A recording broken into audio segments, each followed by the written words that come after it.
It is my honor to introduce Mona Mijthab, who is giving our keynote this year, a keynote entitled Co-Creating Circular Futures, Lessons from Rural Guatemala.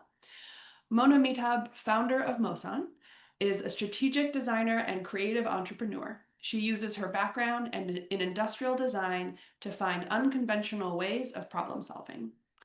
Mona designed and developed the Mosan solution, including the urine diverting dry toilet and an off-grid pyrolysis system.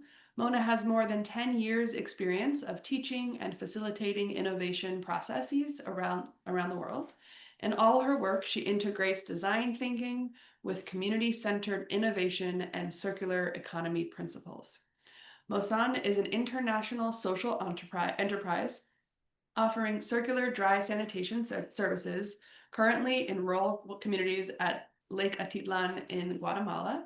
The Mosan team co-creates culturally appropriate, circular, climate positive, and regenerative systems with innovative waste treatment, which promotes health and well-being of the population, avoids contamination, and enables the recovery of valuable nutrients, thus closing nutrient cycles and supporting long-term regeneration.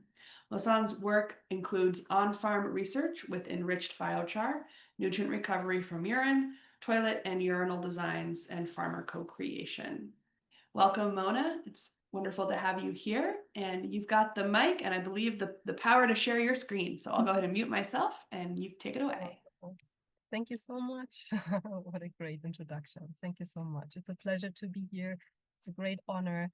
And yes, I'm excited to share. I have quite a lot prepared and we will see how it goes. And we also have a good chunk of time for Q&A in the end. So I will present and not pause for questions just because often might be something that I will still share ahead of the time. So I will go through my presentation and I plan to have 20 minutes of Q&A and discussion in the end. All of you are experts, so you should then join and also share your ideas. So perfect. That being said, let me share my screen. I have some beautiful images for you prepared. Maybe just can someone give me a quick sign if the slide is on and if you can see it? Perfect. Thank you so much. Excellent. So yes, co-creating circular futures, lessons from rural Guatemala. So it already reveals quite a bit where we are, what we do, and what is important for us. You already heard it a bit in the bio that was just being shared. So I'm the founder and director currently of Mosan. I also had for many years kind of the main designer role in the Mosan solution, which becomes less and less as we are growing, me being more in a directive role. But I will share quite some of my design experience.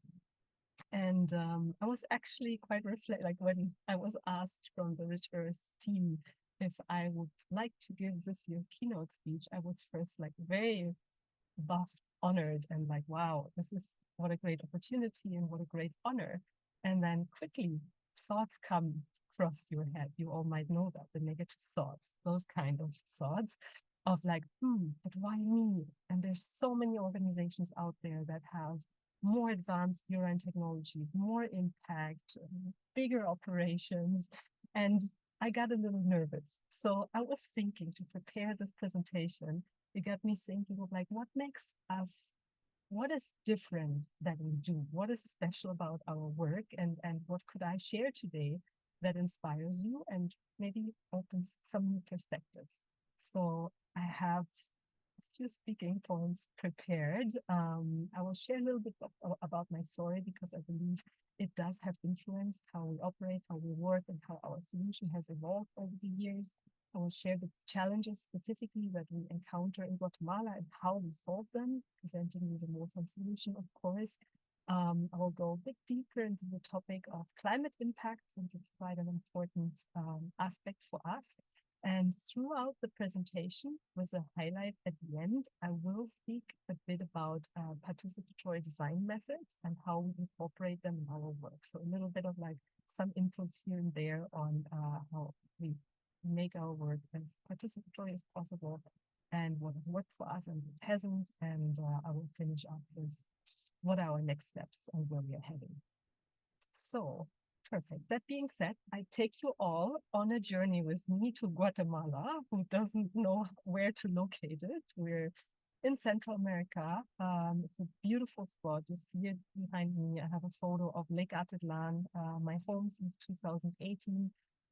Quite a magical place on this planet. And switch to the next one. So you see this. It's actually one of the most biodiverse places on Earth. We have this amazing volcanic lake that we all live around. There's about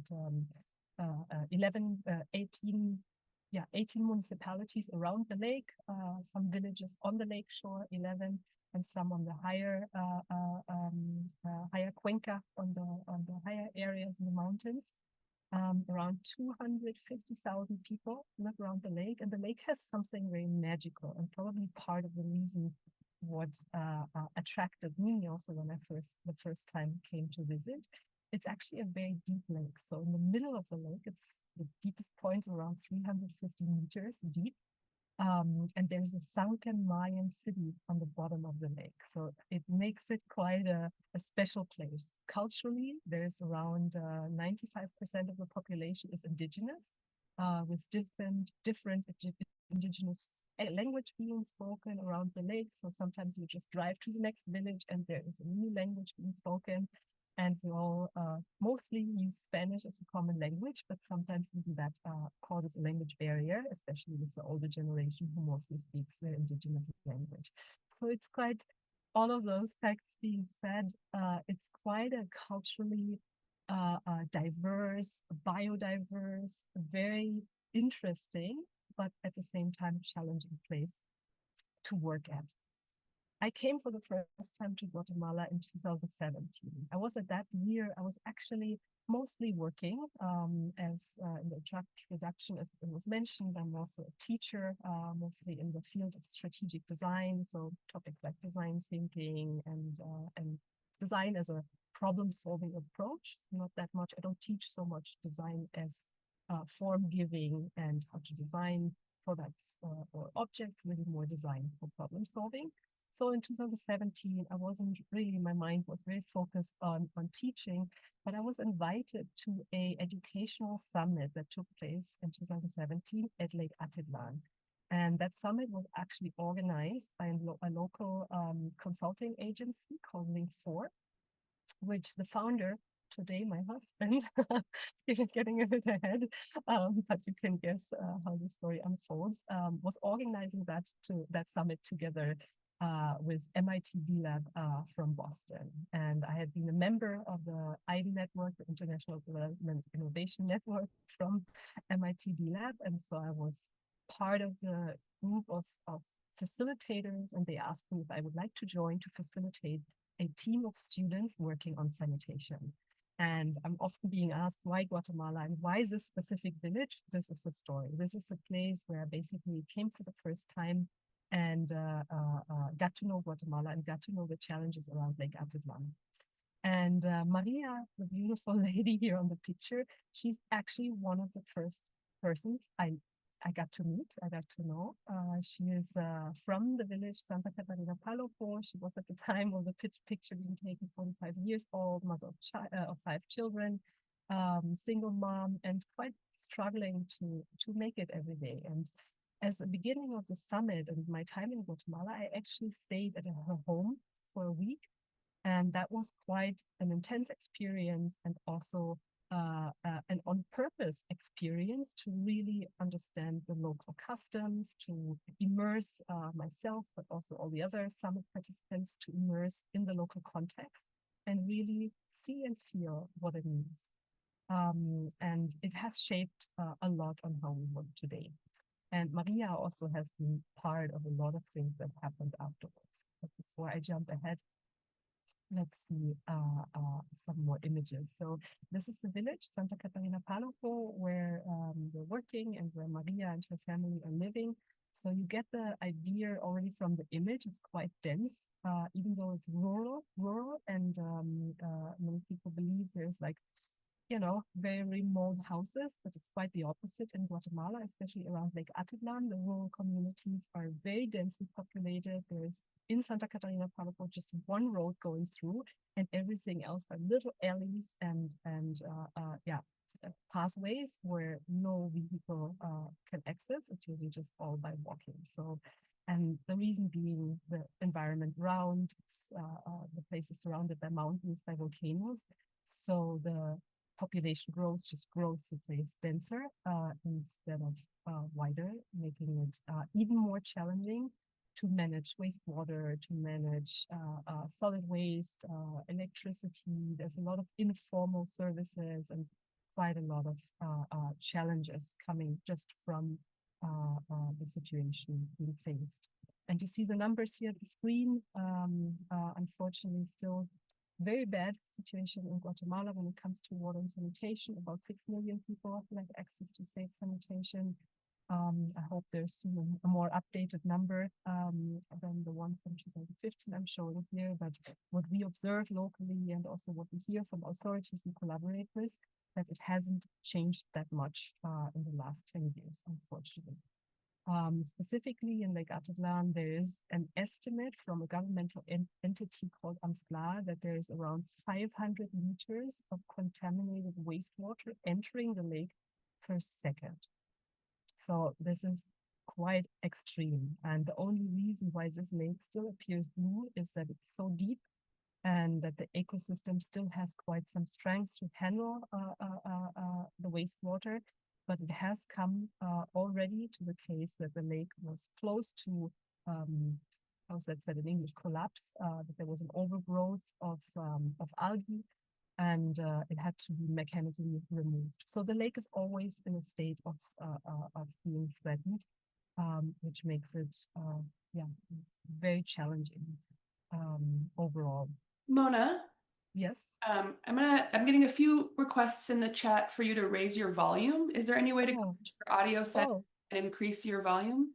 Oh, okay. Let me see. I mean, maybe I wouldn't know how to do that actually, because if you click on the arrow next to audio, if you go into audio settings, and then there's an input volume, you can turn that up.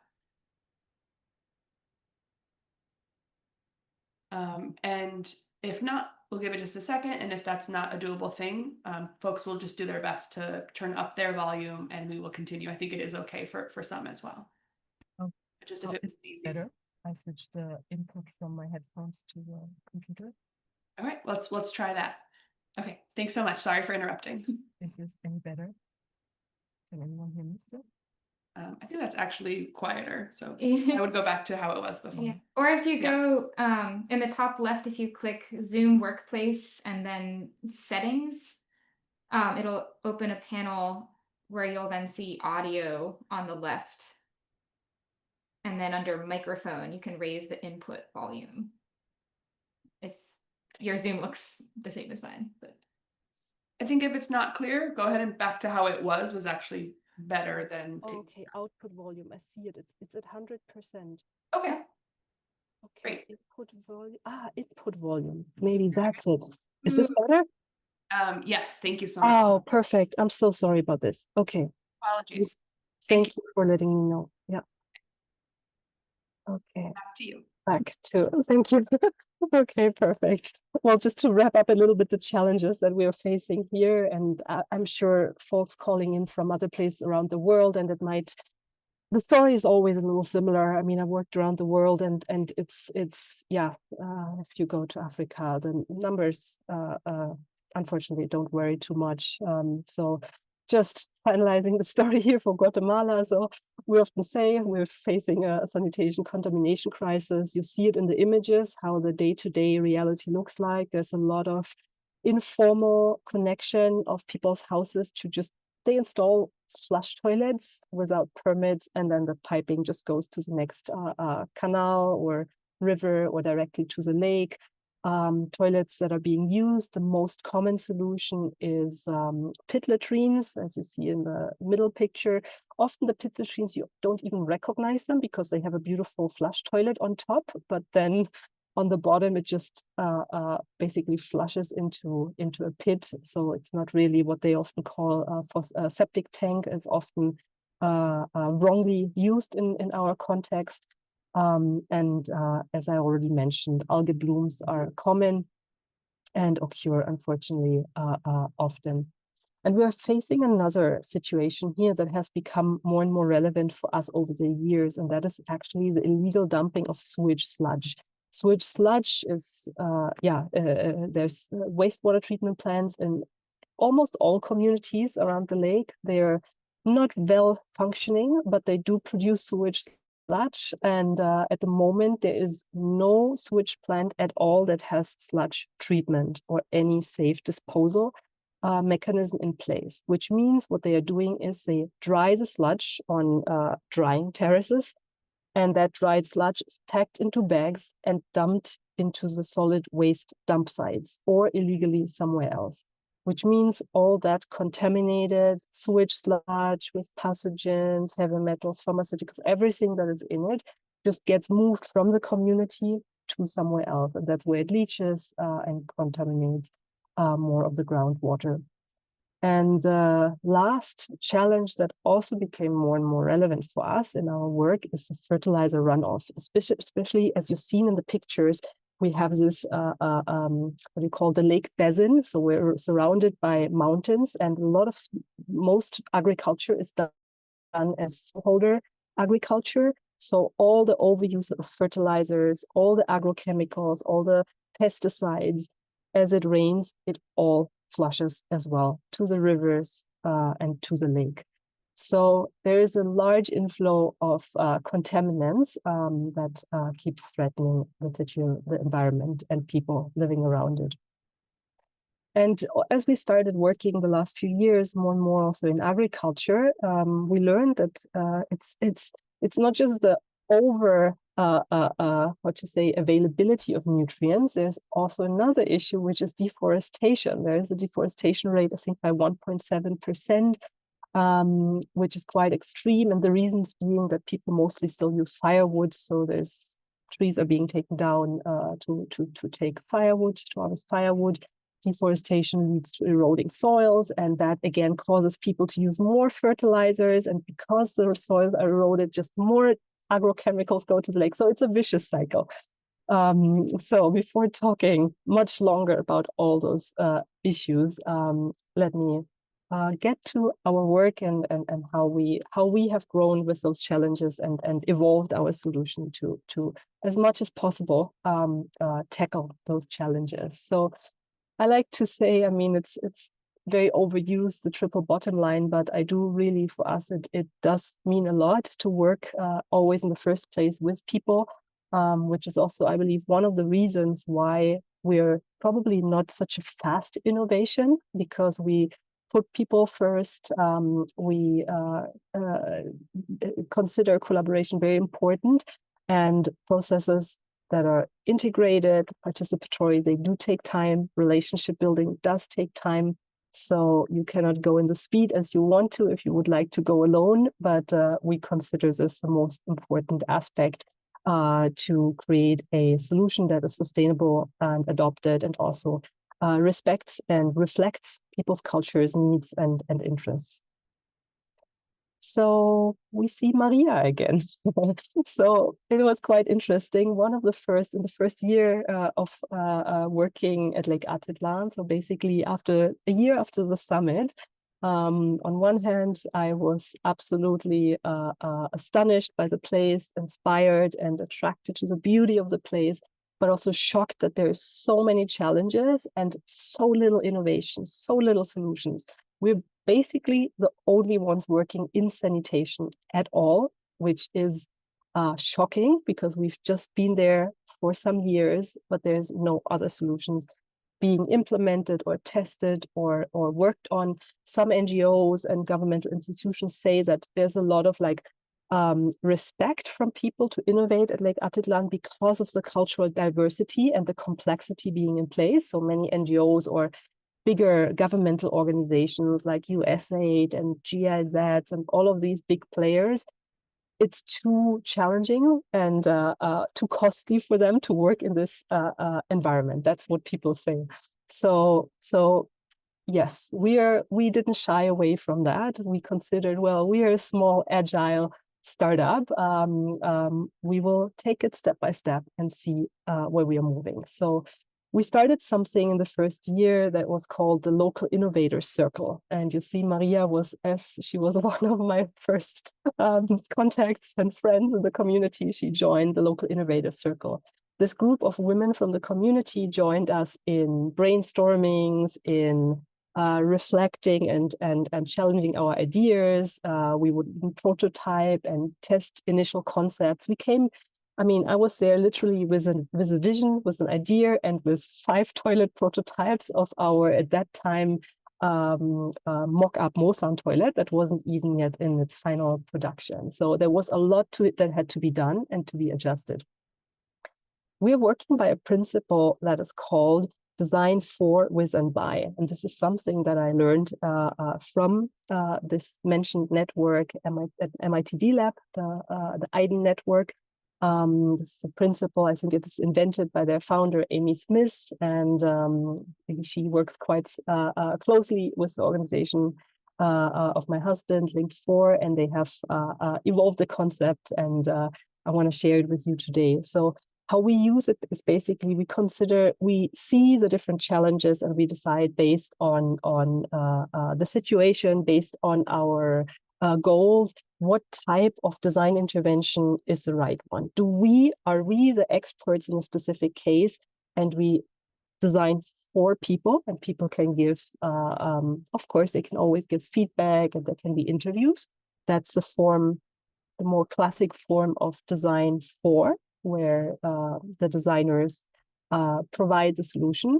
Design with, there's already, you see the figures mixing up. We're already collaborating more intensively, so there might be longer term relationships. It's not just a one-time feedback gathering like an interview, but there's a longer design process where people are engaged with us. They can influence the design solution. They get decision power. They can put a project to hold if they don't agree at all. So the decision power is basically at that point being shared. And then there's another principle, the design by, which would mean that we empower people, we show them the principles of design, and they create themselves. It's a lot done in urban spaces that children design a playground, concepts like this that you might have heard. And those are the 3 concepts that we use throughout our work. There's not one better than the other. It's just for us important to make conscious decisions on like when and how do we use different concepts. So let me jump a bit ahead. So you all know the circular visualization of sanitation systems. That's why you're all here.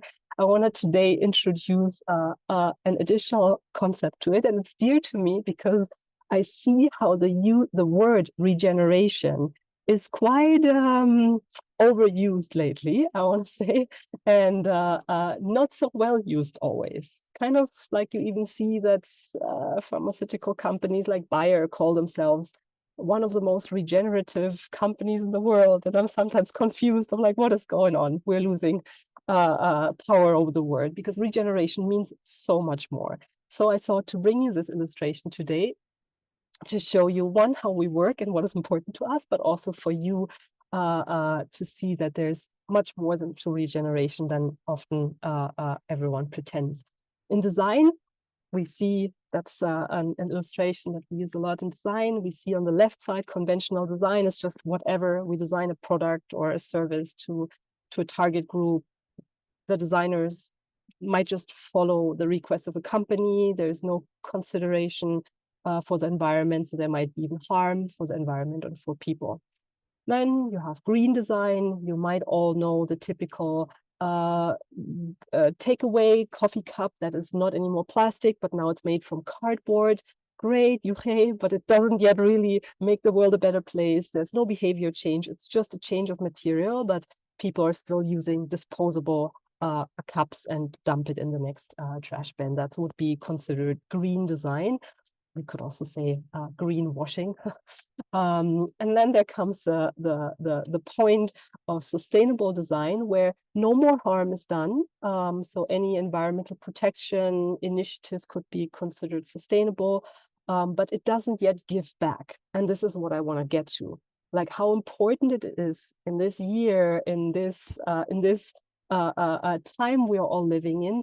It's not anymore enough to just do sustainable interventions. We need to give back, restore, regenerate, and design solutions that basically provide more back to environment, to society, to the economy, more than the solution has been consuming to be created, basically. And that can be energy, it can be material, or, as we all love so much, nutrients, a way to give back. So, long introduction and design principles. Let me now show you how we work and what our solution is all about at this time. So we have three main, you could say, waste streams that we are currently processing. That is, on one hand, sewage sludge from municipalities. We have our toilets, that I will say more about it in a second, where we collect both urine and feces. And we're starting to take in more and more agricultural waste, which is not really a waste. None of this is really waste, but as referred to by public opinion, we take in coconut shells at the moment, which are also just being processed by the markets, by the vendors, and they dump those shells on the side of the roads, leading to pests and also uncontrolled breakdown. They clog the rivers, and there's also challenges related to even just dumping of organic waste like coconut shells. As you already know, we are doing a process called pyrolysis. We treat all those waste streams in our own pyrolysis center, where we transform those materials into biochar. So let me show you the Mosan toilet. This is actually the main toilet that we are using at this moment. It's the public toilet that we actually just installed last year. We have inside a sitting toilet, mostly used by the women, and we have a standing urinal, all is waterless. We, of course, do the wood chips flush. And on the below the blue ground that you see there below the box, there's two barrels, one for urine and one for feces. And for this toilet, we actually did quite something special. We decided to, after many years of using the Mosan household toilet in more private use with the local families, we decided to change the Mosan toilet. So we cut out our, until that point, used funnel-shaped urine separation. We cut it out and designed a concept that we were inspired by the Laufen toilet. I think a few toilets now use it. It uses basically this so-called teapot principle. So the urine without a funnel that could be clogged up is through the surface adhesion is being separated and channeled away. And before I go into depths of that solution, or let me first do that. I quickly wanted to show you this messy process behind the scenes, to not just show you the beautiful glossy pictures, but also a little bit how, when we design, how it looks like. So there was a lot of prototyping with the local welders. We didn't have any design drawing. I had, until that point, never even used the Laufen toilet that uses the principle. I had seen it somewhere, but we didn't have any experience in it. So it was quite some experimentation and prototyping with local welders, and we made a huge mess in the welder workshop of our friend who was the leading welder for this process. So here you see a prototype being made from scrap metal. Just to give you an idea, when we design new solutions, it's definitely not in a beautiful studio or workshop. It's always on the ground, in the field, with people, and using the local know-how that people bring to the project. And I want to quickly refer or say a few words about the Mosan toilet, because that's what we are still mostly known for. People are always saying Mosan and the Mosan toilet, and Today, we're much more than the toilet, of course. We do a lot more. We have logistics processes, treatment processes, and I'll share now about. But it's important to mention something about the toilet. We started in Guatemala very focused on implementing and bringing those toilets to the local families. But after a few years, we had to take a moment, pause, and assess. And the reality is that this type of very mobile, small household toilet, there's few challenges for us in Guatemala, why we at this moment consider it is not so scalable. One reason being the logistics. We have communities where many communities where there's not even road access. So all our collection is being done by foot, as you see on the image here, where one of our operators is pushing this cart. So the toilet containers, they are small, so we have to collect them twice a week. It's uphill. We have one of our families, they are living up in the mountains. Just for that family, our operator has to walk 45 minutes to get the containers twice a week. He appreciates it because he doesn't need any fitness studio anymore, but it is logistically and cost-wise for us very challenging to scale that. Another reason is that the demand, the issue is big, and everyone would consider there's an urgency that people don't use pit latrines or flush their waste uncontrolled into rivers. We all agree on that. But for the local population, that is not a perceived urgent need to change their solution. For them, flushing into the next river, yes, if you talk with them, they will say like, yes, we know it's bad, but doing a behavior change, adopting a new toilet in your house, having someone knock your door twice a week to collect your container, those are huge barriers to roll out a solution like this to a large number of people. So that being said, this is a reality that we faced in the first few years. We had to be honest with ourselves, and we decided, hey, there's still a need for sanitation, but we won't be the ones from one day to the other to change people's mind. We can contribute to this behavior change and to the awareness creation, but how will we do that if our toilets are hidden in people's homes and not visible to the greater public? And that was one of the reasons why we designed the public toilet, that public toilet model. We install them now in public spaces. They are more visible. We can do campaigns around them. People can use them without doing changes in their homes. It's easier for them to test them. We can reach larger amounts of people in a day, especially when there's events with also national tourism, local tourism occurring quite a lot around Lake Atitlan, being one of the most touristic places of the country. So wanted to put that update out there, since people often ask, how's our household toilet doing? It has evolved quite a lot, but it's not that we are not implementing them. We have our 50 plus families using them, but we didn't make any efforts to scale that, but instead made a big effort to implement public sanitation, as this place really asks for it. Now I would like to show you our pyrolysis center. That's the heart and the centerpiece of our solution. So we're at the moment using an off-grid, completely off-grid reactor and dryer system. That means we have these cylinder-like reactors. It's a double barrel, who's familiar with pyrolysis. So we have an inner barrel of metal and an outer barrel. It's fully made of stainless steel. Very important to not contaminate the biochar with metal residues. We have a system in the background and here on the side that you see when the reactor is fully in operation and the waste, the fecal matter or the sewage sludge is inside. Once it's initiated, we push it below this drying bed and the heat is being channeled through this red brick area, and the heat goes through those drying boxes. This is, you might also see, it's quite small. We use this drying bed only for the fecal matter that we collect from our toilets. Then there's a big chimney, so there's also a passive ventilation. The fecal matter is too moist when we collect the toilets to be pyrolyzed directly. Whereas the sewage sludge, we can pyrolyze directly. It's already dry enough. So there's a bit of a mixed approach at the moment. Showing this quickly.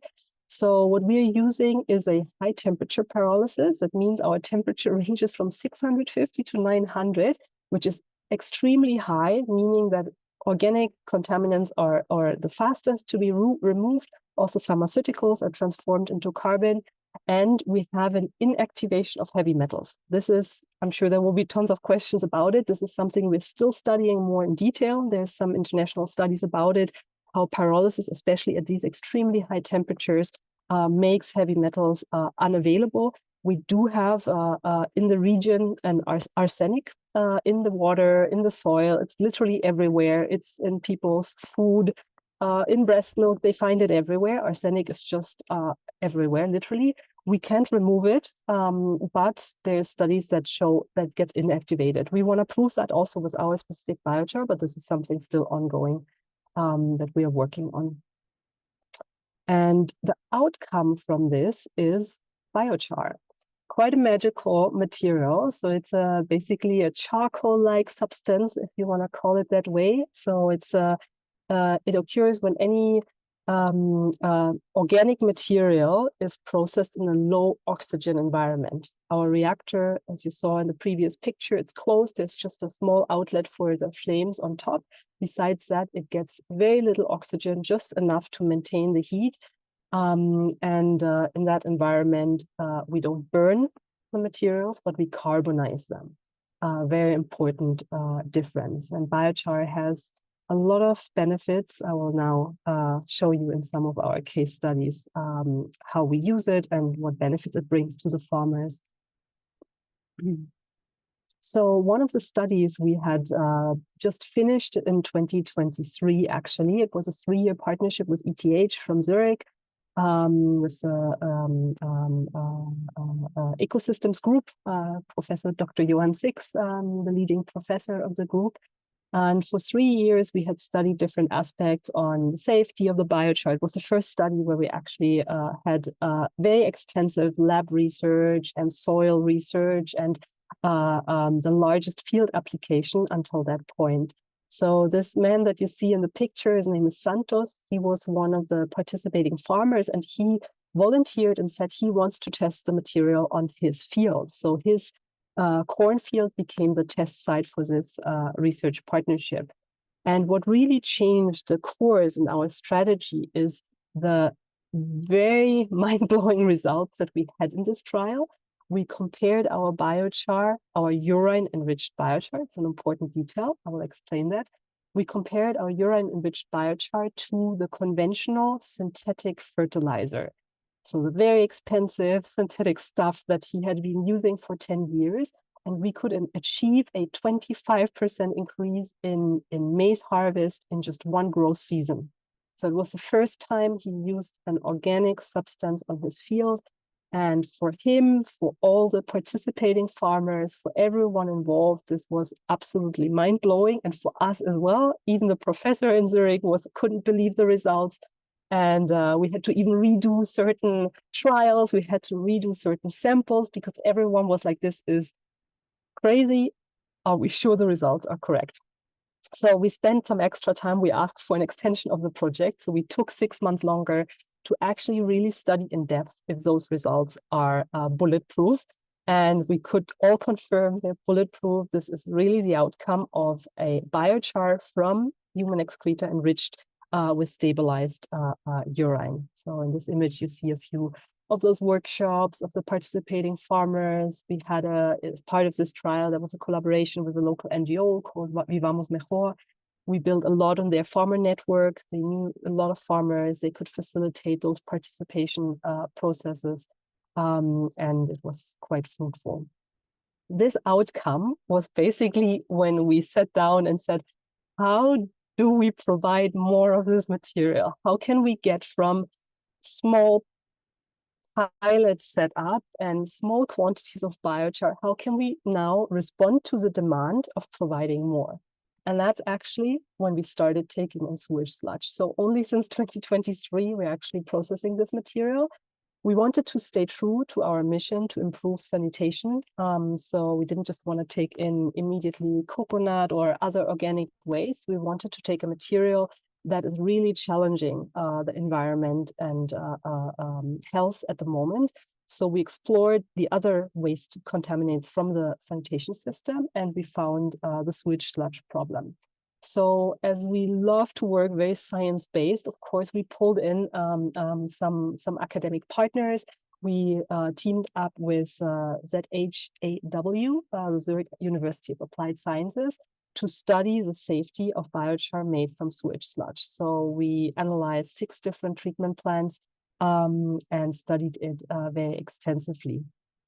Let me show you 2, 3 more things here. So just because it's a urine, we have such a big urine focus.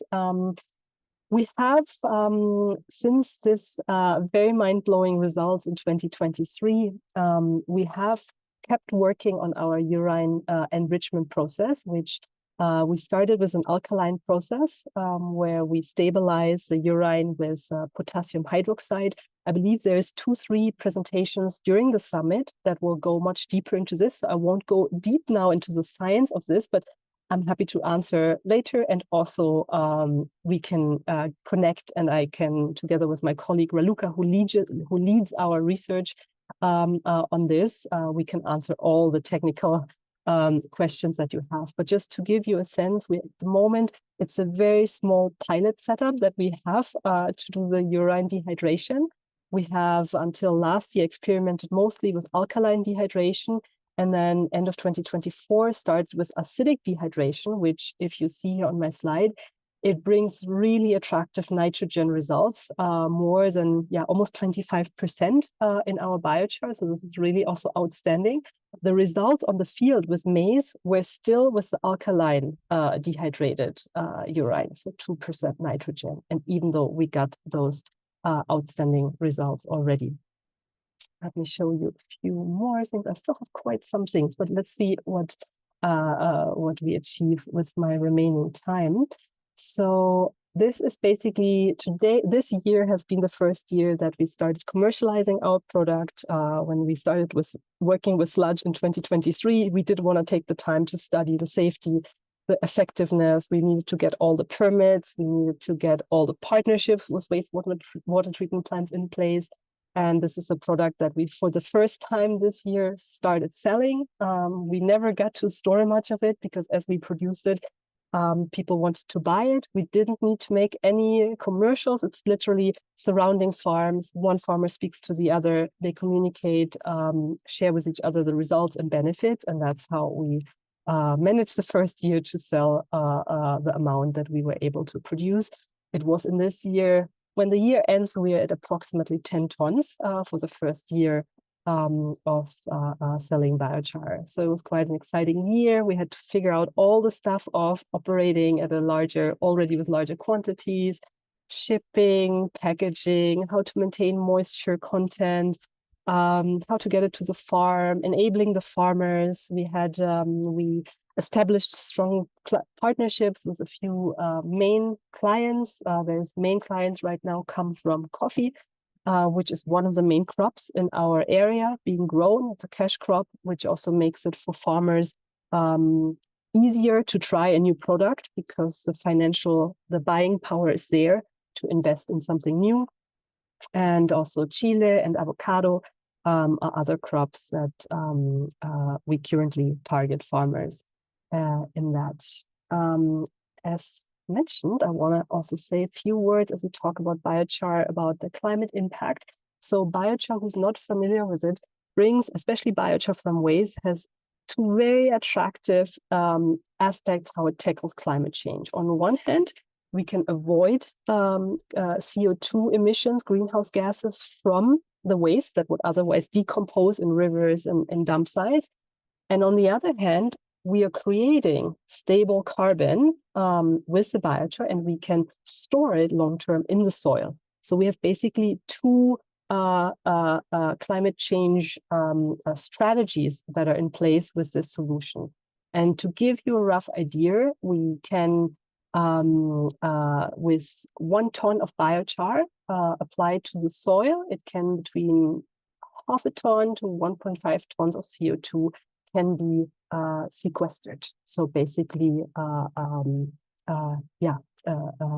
and in the very specific example that we work with, in coffee, we had to calculate that at detail, that up to 80% of the emissions related in coffee production, they actually come from cultivation and processing. They can be mitigated, can be offset with when biochar is being used on the field.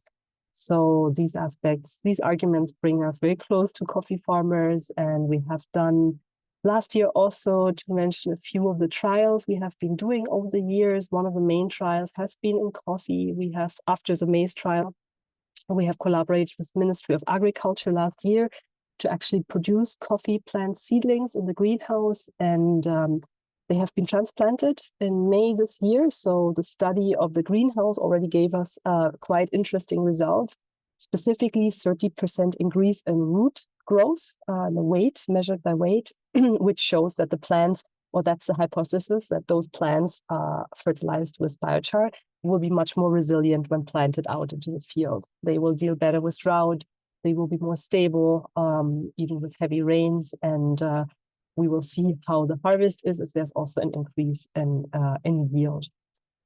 So I'm coming to the last little part of my presentation. And that's basically, as I promised in the beginning, I will share a little bit throughout the presentation about these principles and design approaches that we used. And I want to introduce you to another one after the with, for, and by. And that's basically the participation spectrum, which is, you might have heard of the engagement ladder or participation ladder. There's different terms, depends on what field one works. There's different concepts. The principle always is similar, that there is a ladder or a spectrum of engagement from no engagement at all to like consultation, that could be an interview or a focus group discussion, to more towards the right here, seeing like partnership building with people, with the target group, up to ownership, where people really, where the project is transferred to the target group. And when we in practice apply these principles, it can look like this. This is one of the research projects that we had been doing with ETH. We also had one part of the project focusing on reforestation tree seedlings. And again, all in participation with local farmers and community members who do the reforestation. And to actually define our participation strategy, and you might wonder, okay, when is the right strategy on the spectrum, input, participation, as I've just shown here, when is which one the right one, and how do we decide on that?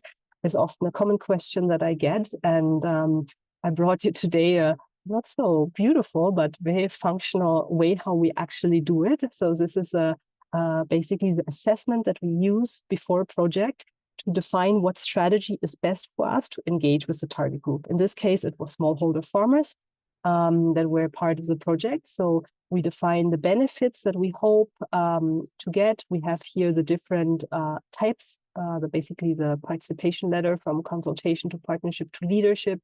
And then we assess it, we give points, we do that in a team activity to then assess the rating, what is most important, and to basically analyze what gets the most points. You can see here in this assessment, red with 38 points, it was partnership, the strategy that we most used, but also in some aspects leadership, and in other parts of the project consultation. So again, there is no good or worse, or one is better than the other. It's really more like a very conscious decision on when is the right participation strategy needed to achieve the envisioned outcomes. As you can see here, for example, one of the benefits of the outcomes we hoped is behavior change to adopt this new product. So you see it's very strong with 3 points in leadership. So people taking a lead, using the product, leading the process. So that can take different forms or shapes, but here leadership was the highest voted strategy, just to give you an example. I won't go through all the details, But just to give you an impression how we use those strategies and that we actually use the strategies that we are speaking about. So in practice, then it takes this shape. We, after deciding on the strategy, we had to look of like, okay, how do we execute that? So there were different farmer workshops, there were different focus groups. This is specifically what you see here in the photo. We designed a workshop in the very beginning of the maize field trial to define together with the farmers how and when we apply the biochar. We had our idea, we studied the research, we read all the papers we could find on biochar on maize crops, and we had a rough idea how it is being done in other places and in more academic context. We wanted to honor the local context, the ancestral wisdom, the farmer wisdom that's at place here. So we made this a participation strategy to actually involve people in defining the fertilization method that's going to be used. So you barely see it, but here on the ground, on the floor, you see some little color cubes. So we engaged people very hands-on we illustrated the different growth cycle from the corns, the little maize corn, to the young plants, to the more adult plants. And together they voted and decided and discussed on like when the biochar would best be applied. We discussed before, of course, all the benefits and the effects of biochar so that they have at all the capacity to actually do that. So that's another little anecdote. And with that, I'm just quickly wrapping up of like what's next for us after so many anecdotes and methods. So we're in an interesting time because we have done, after a lot of R&D and engagement with the local population, a lot of and I always say local population, I have to do a quick side note that our team is actually the local population. Our team is 70% indigenous. Besides me and Raluca, who's our head of research, everyone else is local from either the same community we work in or from neighboring communities. So we are very proud, very local Guatemalan team, which of course also makes our work day to day very integrated with the local culture. But it's important to mention that. So after all those learnings and also failures over those years, we are now geared up for scale. We consider that we have done enough R&D testing and innovation to now focus on scaling. That looks for us like this, that we have the next big scaling stage is actually quite focused on the wastewater treatment plants. That doesn't mean we are not installing public toilets, but the amount compared between sewage sludge that we can collect and the amount coming from public toilets is quite different.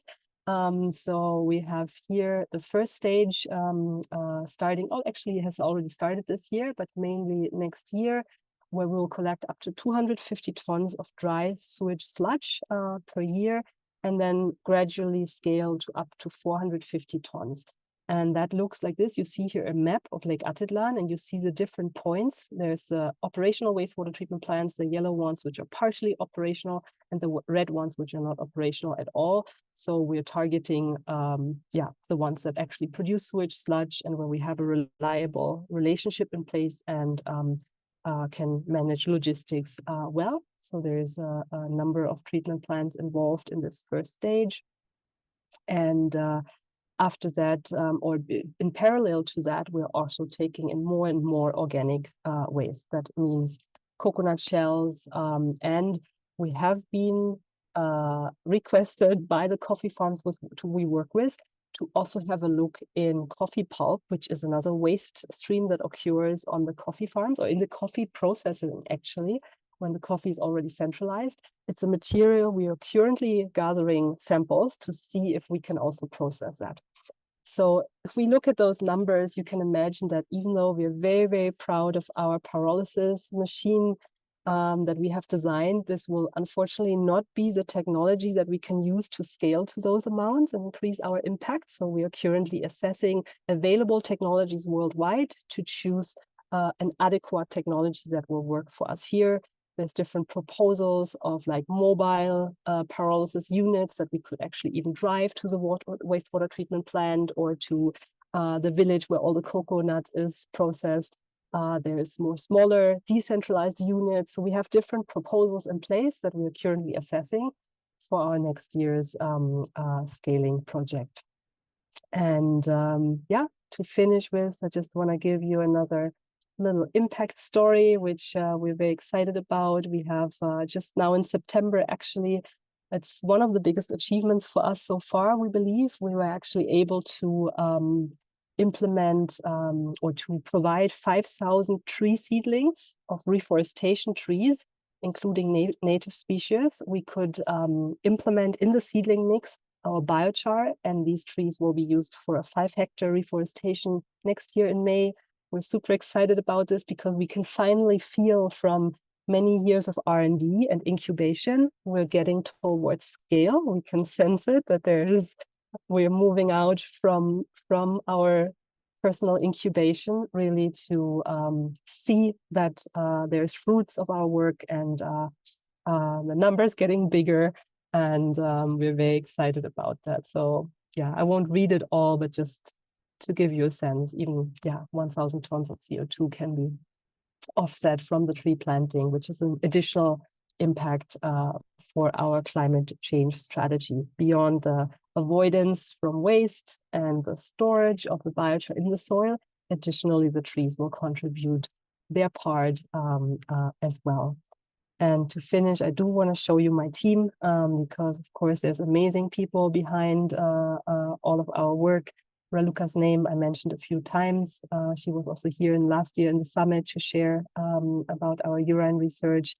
Yeah, you see the names here. We have an agronomist, operational managers, and all the amazing people being part of this journey. So I think I'm a little over the time, but thank you so much for your patience and for your interest. And I hope we still have a bit of time to discuss questions.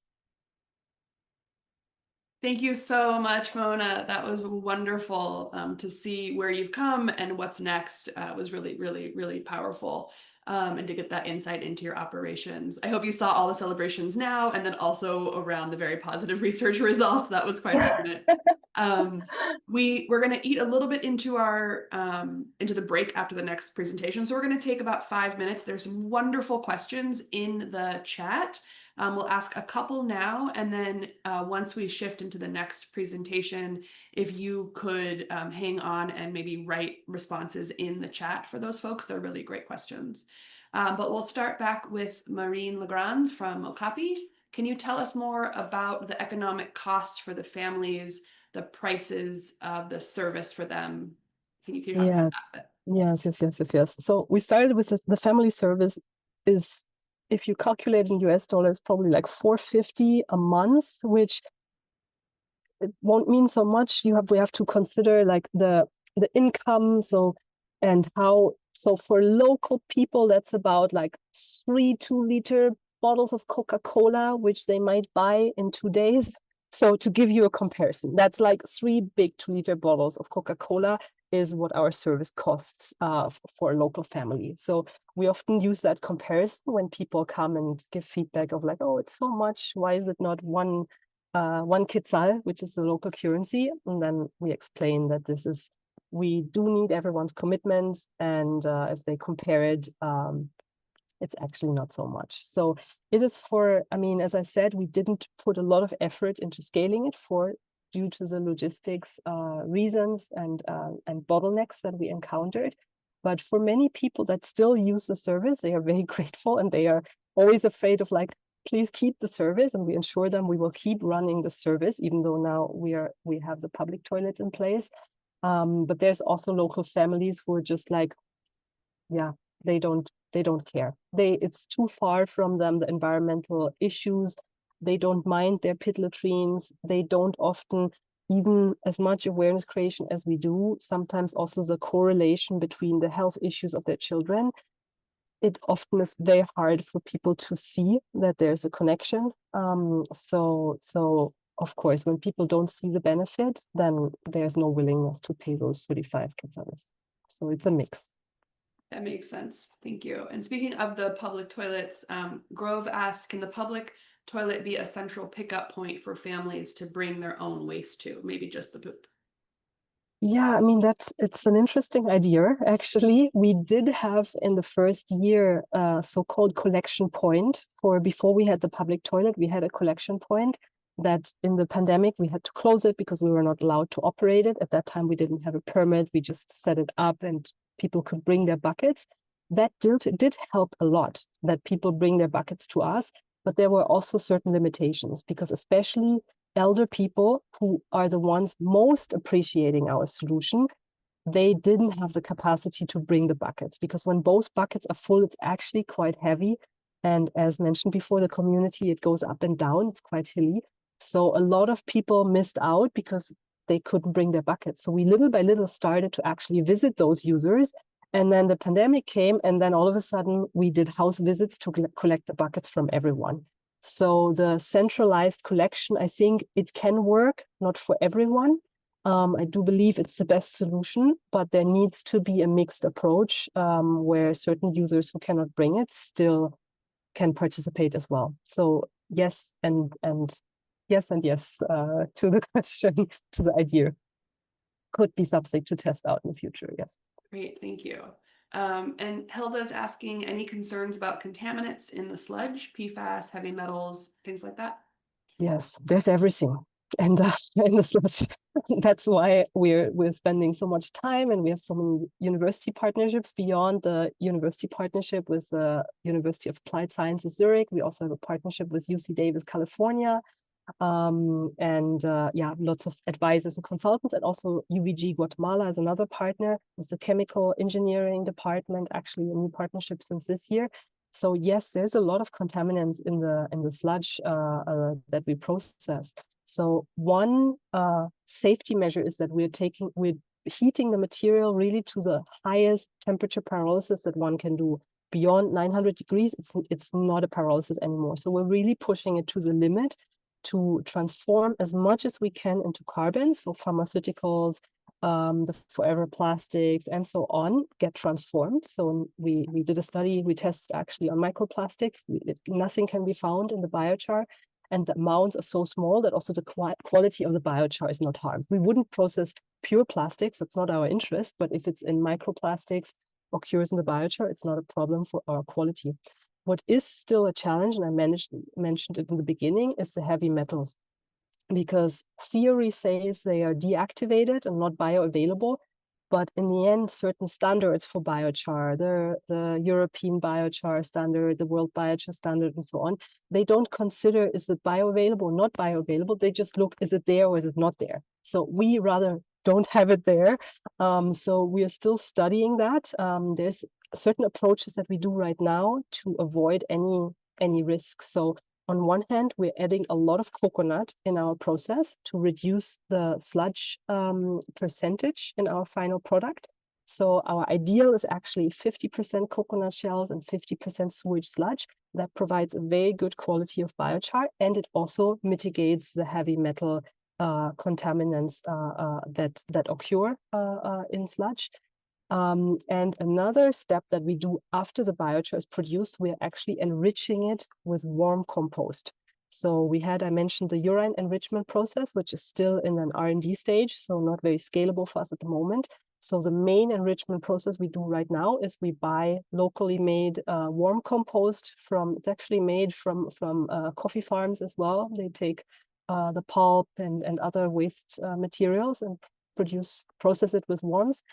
And we buy that warm compost to mix it and enrich it with our biochar. It's a process of about a week. So the material gets moisture, we add water, we mix the compost with the biochar, and the biochar has time to absorb the nutrients.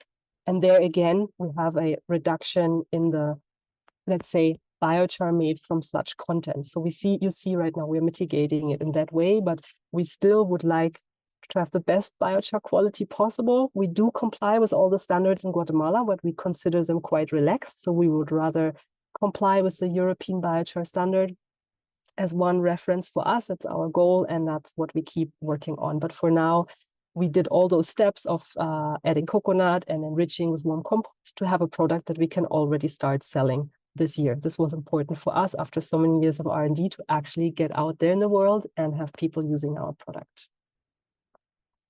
Thank you. That makes a lot of sense. Mona, I want to give you just a huge, huge thank you. That was really, really amazing. And I hope you see how many incredible questions it sparked in the comments. So please, I'm sorry we don't have time to answer all of them live, but please go in there and respond to them. Thank you again, and thank you everybody for clapping so that we can feel the joy in the space. I really appreciate it. Thank you so much. Yes, thank you. So much hope. Appreciate it. Thank you. Appreciate it. Yeah, I hope to hear from you. I hope, yeah, my email will be shared, I'm sure. And if someone wants to go into the really deep details of R&D, our research results, the technology more in detail, our business models, also all aspects that I couldn't all cover today, please feel free to reach out to us. I will have to disconnect now, but I will connect again to the summit in a little bit after a meeting, and hope to have further discussions with all of you. Thank you so much.